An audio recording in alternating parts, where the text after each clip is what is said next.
সকাল সকাল সবাই মিলে বেরিয়ে পড়েছি ঘুরতে। আর এই দেখো, এইদিকে বাজছে ঘড়িতে 6টা 13, আর আমাদের ট্রেনও চলে এসছে।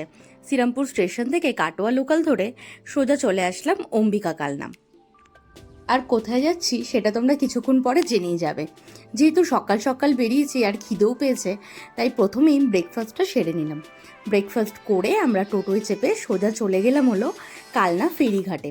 আর কালনা ফেরিঘাট থেকে চারপাশের দৃশ্য, মনোরম দৃশ্য অনুভব করতে করতে আমরা চলে আসলাম আজকে শান্তিপুর। আসলে আজকে আমরা শাড়ির কেনাকাটি করতে যাচ্ছি, সেই ভিডিওটাই তোমাদের সাথে শেয়ার করছি। তোমরা দেখতে থাকো তোমাদের কেমন লাগছে। আর আমরা চলে এসেছি এখানে শাড়ি শপে। আমার একটু বলা ভুল হলো, শাড়ি সেন্টারে। এখানকার সমস্ত শাড়ির দোকানগুলোর এটাই নাম, অমুক শাড়ি সেন্টার, তমুক শাড়ি সেন্টার। আজকে আমরা চলে এসেছি শ্রীকৃষ্ণ শাড়ি সেন্টারে। আর এখানে আমরা নানান ধরনের সিল্কের ওপরে কালেকশন দেখছিলাম। আর প্রত্যেকটা কালেকশন খুবই সুন্দর, আর দামও ঠিক সেই রকমই রিজনেবল। প্রথমত এত শাড়ি, কোনটা ছেড়ে কোনটা দেখবো আর কোনটা নেব সেটাতেই পুরো কনফিউজ হয়ে যাচ্ছিলাম। আমি সবাইকে জিজ্ঞাসা করছিলাম কোনটা ভালো কোনটা খারাপ। যাই হোক, আমরা অনেকগুলো শাড়ি এখান থেকে নিয়েছিলাম। আর তারপর লাস্টে লিস্ট মিলিয়ে একবার দেখে নিলাম কার কোনটা বাকি রয়েছে। আর এদিকে বলতে বলতে হঠাৎ বৃষ্টি শুরু। এখানে বৃষ্টি থামার অপেক্ষা করতে করতে আমরা ওনাদের মন্দিরটা একটু দর্শন করে নিলাম। এখানে রাধাকৃষ্ণ সুন্দর দেখো শয়নের জায়গা করা রয়েছে।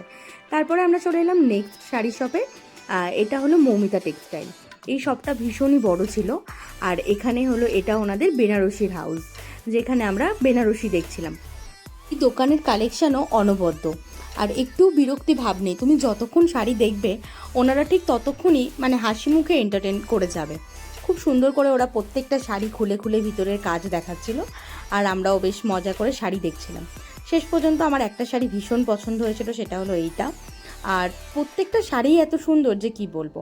তারপরে আমরা চলে গেলাম দুপুরের লাঞ্চ করতে। ওইখানকার স্থানীয় দোকানে সেদিন আমরা বিরিয়ানি খেয়েছিলাম আমাদের টোটো দাদার সাজেশনে, আর বিরিয়ানির টেস্টও বেশ ভালোই ছিল। তারপরে আমরা বাড়ির পথে রওনা দিলাম। আর এই হলো আমাদের শপিং ব্যাগস। এত ব্যাগ টানার চক্করে আর বাকি ভিডিও করা হয়নি, তাই আজকের মতন টাটা।